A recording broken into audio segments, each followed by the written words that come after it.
বন্ধুরা, কোণে দেখা আলোর আগামী পর্বে গল্পে আসতে চলেছে একের পর এক নাটকীয় মোড়। বৃষ্টি ভেজা রাতের সেই আবেগঘন মুহূর্তের পর এবার অনুভব আর লাজুর সম্পর্ক তৈরি হতে চলেছে নতুন ভুল বুঝাবুঝি।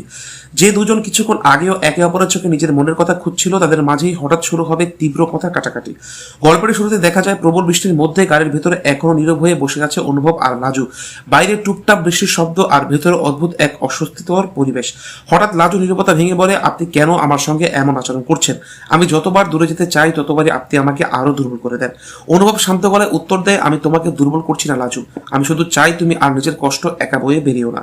কিন্তু লাজু এবার আর নিজেকে সামলাতে পারে না। সে আবেগে কেঁপে ওঠা কণ্ঠে বলে, আপনি জানেন আমি যদি আপনার কাছাকাছি থাকি তাহলে নিজেকে আর সামলাতে পারবো না। তারপরও কেন বারবার আমাকে এমন পরিস্থিতি ফেলছেন? অনুভব কিছু বলতে গেলেও লাজু তার কথা শেষ করতে দেয় না। দুজনের মধ্যে একের পর এক তর্ক শুরু হয়ে যায়। গাড়ির ভেতরের পরিবেশ মুহূর্তের মধ্যে উত্তপ্ত হয়ে ওঠে। এক পর্যায়ে লাজু রাগে গাড়ির দরজা খুলে বৃষ্টির মধ্যে নেমে যায়। অনুভব বারবার ডেকে বলে, লাজু দাঁড়াও, এইভাবে চলে যেও না, বাইরে এখনো খুব বৃষ্টি। কিন্তু লাজু কোনো কথা না শুনে সামনের দিকে হাঁটতে থাকে, তার চোখে জল, মুখে অভিমান। ঠিক তখনই রাস্তার পাশে একটি পুলিশ টহল গাড়ি এসে থামালো। একজন পুলিশ কর্মকর্তা গাড়ি থেকে নেমে পরিস্থিতি দেখে দ্রুত লাজুর দিকে এগিয়ে আসে। তিনি শান্ত গলায় জিজ্ঞাসা করে, ম্যাডাম আপনি ঠিক আছেন তো? কোনো সাহায্যের দরকার আছে? লাজু তখনও মানসিকভাবে ভীষণ বিপর্যস্ত, সে কোনো উত্তর দিতে পারে না। অন্যদিকে অনুভব দ্রুত গাড়ি থেকে নেমে তাদের দিকে এগিয়ে আসে। বৃষ্টি, বজ্রপাত আর উত্তেজনা ভরা সেই মুহূর্তে পরিস্থিতি আরও জটিল হয়ে ওঠে। বন্ধুরা, বৃষ্টির মধ্যে রাস্তার পাশে দাঁড়িয়ে থাকা লাজুকে দেখে পুলিশ কর্মকর্তা দ্রুত এগিয়ে আসেন। তিনি বুঝতে পারেন লাজু প্রবল মানসিক চাপে রয়েছে। পুলিশ কর্মকর্তা শান্ত কণ্ঠে বলেন, ম্যাডাম ভয় পাবেন না, কি হয়েছে বলুন, আমরা সাহায্য করতে এসেছি।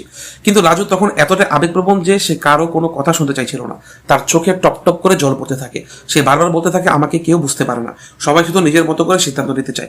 এদিকে অনুভব দ্রুত সেখানে পৌঁছে দেয়। সে পুলিশের দিকে তাকিয়ে বলে, অফিসার ও খুব মানসিক চাপে আছে, একটু সময় দিন, আমি ওর সঙ্গে কথা বলি। পুলিশ কর্মকর্তা পরিস্থিতির গুরুত্ব বুঝে কয়েক কদম পিছিয়ে যান।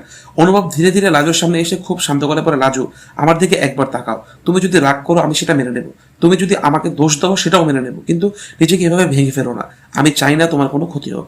অনুভবের কণ্ঠ শুনে লাজু কিছুটা শান্ত হয়। সে চোখের জল মুছতে মুছতে বলে, আপনি কেন বারবার আমার জীবনে ফিরে আসছেন? আমি তো অনেক কষ্ট নিজেকে শক্ত করেছিলাম। অনুভব উত্তর দেয়, কারণ আমি তোমাকে একা ছেড়ে দিতে পারি না, যতই ঝড় আসুক আমি তোমার পাশেই থাকবো। এই কথাগুলো শুনে লাজুর অভিমান ধীরে ধীরে গলতে শুরু করে। কিন্তু ঠিক সেই সময় দূরে দাঁড়িয়ে পুরো ঘটনাটি নিজের মোবাইলে রেকর্ড করতে থাকে বনলতা। তার ঠোঁটে ফুটে ফুটে রহস্যময় হাসি। সে মনে মনে বলে, এই ভিডিওটাই যথেষ্ট, এবার সবাইকে এমন কিছু দেখাবো যাতে লাজু আর অনুভবের সম্পর্ক আবারও ভেঙে যায়। বন্ধুরা, বনলতা দূর থেকে পুরো ঘটনাটি মোবাইলে রেকর্ড করতে থাকে, কিন্তু সে ইচ্ছা করলেই শুধু সেই মুহূর্তগুলো ধারণ করে যেখানে লাজুকে উত্তেজিত অবস্থায় দেখা যাচ্ছে। অনুভব যে বারবার তাকে শান্ত করার চেষ্টা করছে সেই অংশগুলো সে ইচ্ছে করে ভিডিওতে রাখে না। কয়েক মিনিট পর লাজু ধীরে ধীরে নিজেকে সামলাতে নেয়। তার চোখে তখনও জল, কিন্তু অনুভবের কথাগুলো যেন তার মনে সাহস যোগায়। অনুভব খুব শান্ত গলায় বলে, লাজু তুমি একা নও, যতক্ষণ আমি আছি তোমাকে কোনো কষ্ট একা সহ্য করতে হবে না, তুমি শুধু নিজের উপর বিশ্বাস রাখো। এই কথাগুলো শুনে লাজু দীর্ঘ নিঃশ্বাস ফেলে। সে বুঝতে পারে রাগের মাথায় গাড়ি থেকে নেমে আসাটা ঠিক হয়নি। এরপর সে পুলিশ কর্মকর্তার দিকে তাকিয়ে ভদ্রভাবে বলে, আমি দুঃখিত, একটু মানসিকভাবে ভেঙে পড়েছিলাম, আপনাদের অযথা চিন্তায় ফেলেছি। পুলিশ কর্মকর্তা হালকা হাসি দিয়ে উত্তর দেন, কোনো সমস্যা নেই, তবে পরের বার এমন পরিস্থিতি হলে রাস্তার মাঝখানে একা দাঁড়াবেন না, নিজের নিরাপত্তার কথা আগে ভাববেন।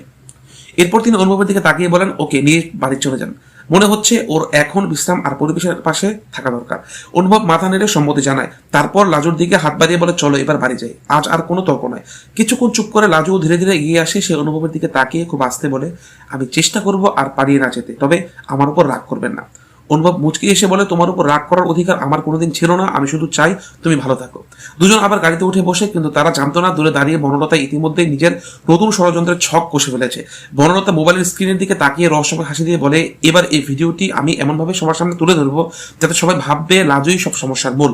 এরপর দেখবো অনুভব কিভাবে ওকে রক্ষা করে। গল্পের একেবারে শেষ মুহূর্তে বনলতা সেই ভিডিওটি কারো কাছে পাঠাতে উদ্যত হয়। ঠিক তখনই তার ফোনে একটি অজানা নাম্বার থেকে কল আসে। ফোনের ওপাশের কথা শুনে বনলতার মুখের হাসি মুহূর্তে মিলিয়ে যায়। সে বিস্মিত হয়ে বলে, কি, এটা কিভাবে সম্ভব? ফোনের ওপাশে কে ছিল? বনলতার নতুন পরিকল্পনা কি শুরু হওয়ার আগেই ভেস্তে গেল, নাকি আবারও বড় কোনো ঝড় অপেক্ষা করছে অনুভব আর লাজুর জীবনে? এসব প্রশ্নের উত্তর মিলবে আগামী পর্বে। বন্ধুরা, আপনাদেরকে কি মনে হয়, বনলতার এই নতুন ষড়যন্ত্র কি সফল হবে, নাকি এবার সত্যি অনুভব ও লাজুর সম্পর্ক আরো শক্ত হবে? কমেন্টে অবশ্যই আপনার মতামত জানান। আর কোণে দেখা আলোর প্রতিদিনের নতুন আপডেট সবার আগে পেতে আমাদের চ্যানেলটি সাবস্ক্রাইব করুন, ভিডিওটিতে লাইক দিন এবং শেয়ার করতে ভুলবেন না। ধন্যবাদ সবাইকে।